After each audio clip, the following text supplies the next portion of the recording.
Урматтуу министр, мен өткөндө комитетте дагы бергенмин ушул суроону. Жооп ала алган эмесмин. Башка суроо. Камбар-Ата 2-нин экинчи агрегатын ишке киргизүүгө канча каражат керек? 110 миллион. Мына караңыз. Болгону 110 миллион доллар керек, туурабы? Я? А биз 30 жылдан бери 2 миллиард доллардан ашык тек гана электр тармагына алдык. Энергетика тармагына. Камбар-Ата 2-ге окшогондон 20 ГЭСти куруп койсо болмок экен. 10 ГЭСти куруп койсо болмок экен.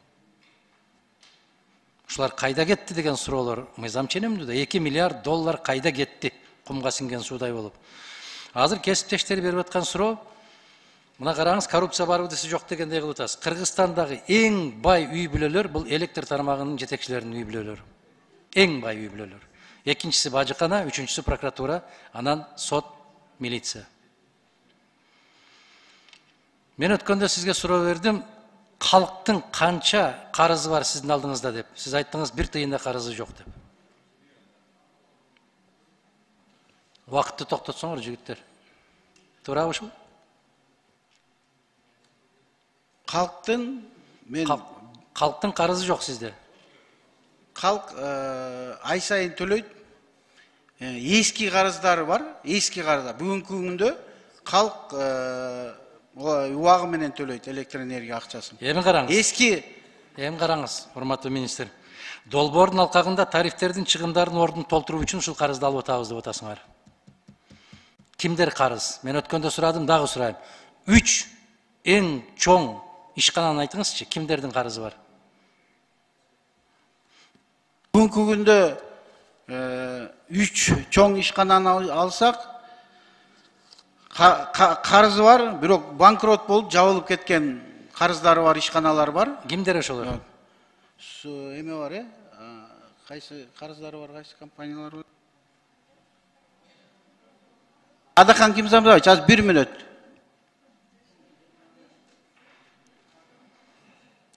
Уланта берели, аз мен айтып берем сизге. Силер бир ишиңер керек да айланайын. 3 чоң карызкер ким экенин билбесеңер. Анан мына эл аралык фонддорду түзүп эле акчаны ала бербестен, мына ушул фонддор менен түз ГЭС куруу акчаны ошого алуу керек. Мына Абу Даби менен биз ратификация деп кайра келип атат, биз четке артка кайтардык. 1 миллиардка чейин эмне тартабыз дейт. А эмне үчүн ушул ГЭС курууга түз максаттуу тартса болбойт? Адахан Кимзамбаевич, сизге мына өткөндө да суроо бергенсиз, мен ошо боюнча жооп берип коеюн. Жана 137 миллиард деген каяка кеткендеринин менде баары бар. Баарын айтып бер десеңиз, эң чоңдорун айтып коеюн. Бул Датка Кемин линиясы, эң чоңу, Касамин долбоору и тесттин модернизациялар долбоорунда бул эң чоң кредиттер. Калгандары Айгүлташ Самат линиясы, Баткен областынын электр менен жабдууга жакшыртуу линиясы, Бишкек Ош шаарынын электр менен камсыздоо, Бишкек шаарынын жылуулук менен камсыздоо жакшыртуу, подстанцияларды куруу, шунун баары чогулуп келип 137 миллиардка барабар болгондо, мына бүгүнкү күндө алган карыздардын баары. Бул 2 миллиард доллардын тегереги андан да көп болуп кетип атат. Баягы 3 ишкананы айтсаңыз. ГЭС жана сиз айтып аткан ГЭС курууга ар бир компонент, ар бир кредит өзүнүн мындайча айтканда адреси менен келет. ГЭС курууга мына Камбар-Ата 2-ге мына 110 Евразийский банк развития 110 миллион доллар бөлүп берген. Ошону азыр бүгүнкү күндө ГЭС курууга иштетип атабыз. Биринчи агрегатын эч кимден 1 тыйын албай эле Кыргызстан өзүнүн күчү менен курду эле. Камбар-Ата бир жөнүндө айтып атасыздар. Эки жөнүндө. Ооба. Бирөөдөн 1 тыйын албай. Бирок азыркылар кыйкырып атпай, 30 жылдан бери биринчи жолу куруп атабыз деп. Карызга алып. Ошол кезде 1 тыйын карыз албастан Кыргызстан өзү курган ошол биринчи агрегат. Эми Адахан Кимзамбаевич, бул 90 мегаватт 3 малый ГЭСтин тегереги. Буну мына бүгүнкү күндө бюджетте эле 1 тыйын албай Баласаруу ГЭСин 30 мегаватт куруп атат. Ошондой эле. Андан тышкары дагы бир 2-3 компонент Каракөл ГЭСи, Орто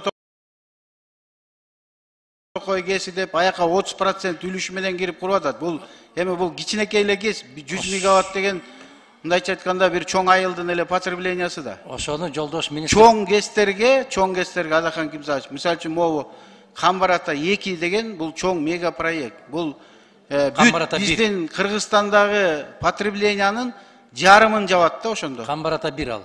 Ошону 1 айтып атам. Сиз 2 деп атасыз. Ошону сиз айтсаңыз да так маалымат берсеңиздер. Биринчи жолу деп көп кыйкырбасак да. Буга чейин деле курулуп келген. Мамлекеттин эсебинен курулуп келген. Биринчи жолу ташкын алып атат деген сөздөрдү абайласаңыздар дейм. Башкалар түшүнбөсө аларга айтып койсоңуз сиз, мынтип айтпаңыз экинчи болбой калат деп. Биринчи жолу болсо, биринчи жол деп айтып атабыз да. Эми биринчи жолу Кыргызстан өзүнүн каржысы менен ошол Камбарата 2-ни баштаган деп атам мен. Биринчи агрегаты иштеп атат азыр. Туурабы? 30 жылдын ичинде биринчи жолу куруп атабыз деп кыйкыргандарга айтып атам мен. Ушуну айтып коюңуз. Маалымат туура эмес. 19 жылдан бери, ошондон бери биринчи жолу мына башталып аткан ГЭС жөнүндө айтып атам. Анда 19 жылдан бери, 3 жылдан бери деп коюңуз да анда, 30 жыл деп айтпаңыз. Жок, 2009 деп атам. Дарт десе бара дейсиңер да эле айындар. 2009-жылы курулган. Ошондон бери курула элек. Бара келди. Андан бери 24 жыл өттү. 30 жыл деп кыйкыргандарды айтып атам мен. Ошолорго эскертип койсоңуз деп. Туура эмес маалымат деп. Адакан Кимзамбаевич, эми курулбаган нерсени айтып атабыз. 30 жылдан бери ушул Камбарата 2ден башка эчтеке курулган эмес. Туура. Мына чынын айтканда, Туура. курулса баягынкы суукта элдин баары электр энергия менен отурмакта. Туура. Мен да ошону айтып атам. 800 миллион сом карыз бар дедиңиз, ошону айтыңыз 3.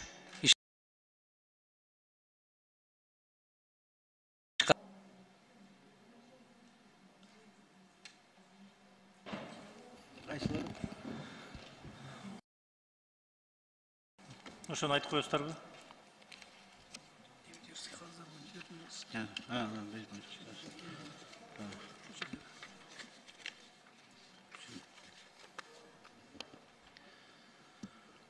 Так.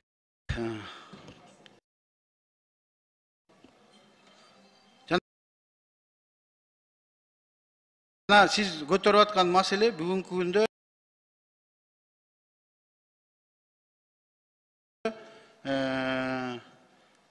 населениянын 60 миллион 064 карызы бар. Населениянын. Кайсы жердики, кайсы калктыкы? Бул мына Чүй, Бишкек, бүт областта бар. Ар бирин айтып бер десеңиз, айтып берейин. Чүйдө 9 миллион,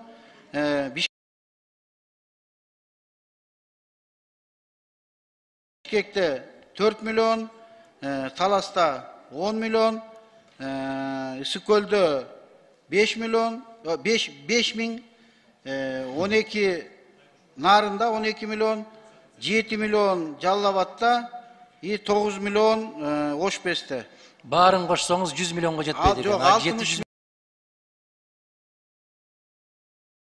700 миллион кимде? 60 миллион 084 миң сом. Ошол экен, 60 миллион. 800 миллион карыз. Калган 740 миллиону кимдин карызы? Мен кайсы 740 миллионду айтып атам? Сиз 800 миллион жалпы карыз бар да азыр сиздин алдыңызда. Электр керектөөчүлөрдүн.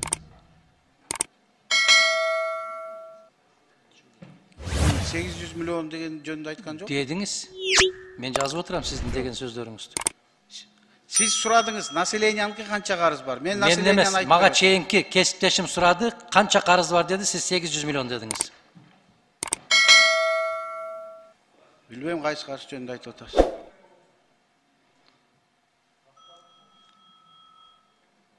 Алтын карызын айтып берип атам мен сизге. Калтымыш экен. Ишканалардыкы 700 миллион экен. Кимдердики ошол ишканалар?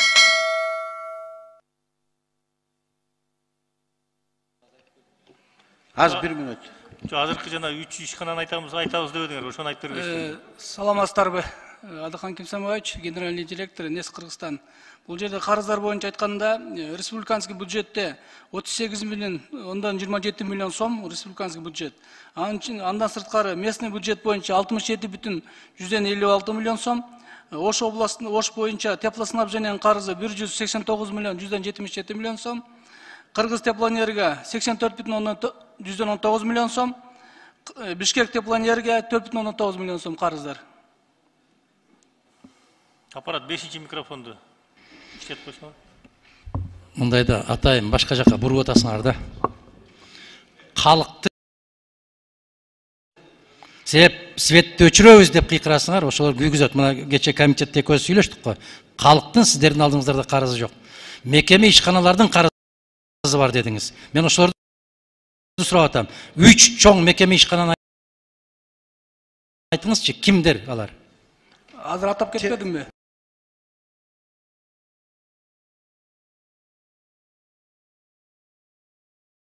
Азыр айтпадыбы?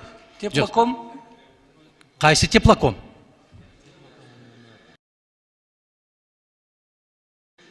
Ош боюнча теплоснабжение 189,177 миллион сом.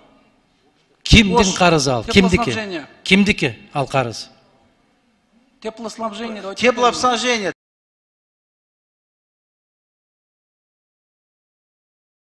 Теплоснабжение деген комбинат бар. Элди жылуулук менен камсыз кылган.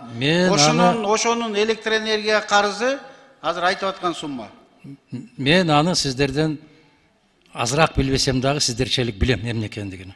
Бирок ошолордун карызы эмнеден улам пайда болгон?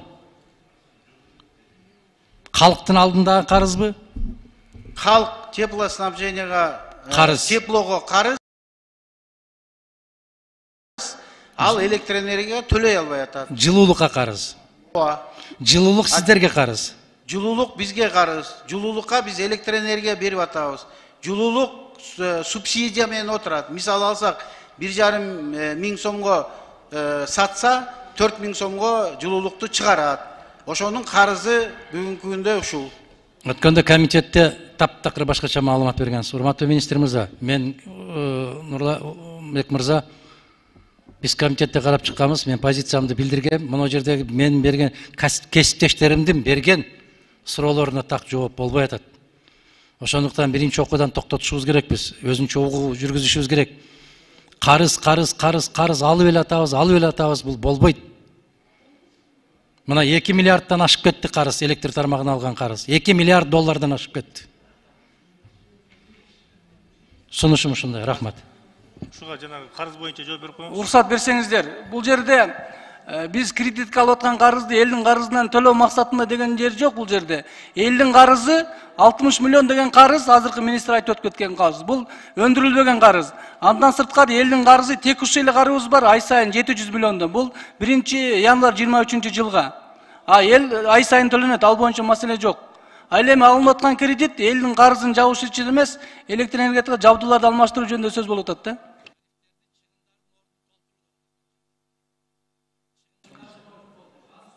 Азыр.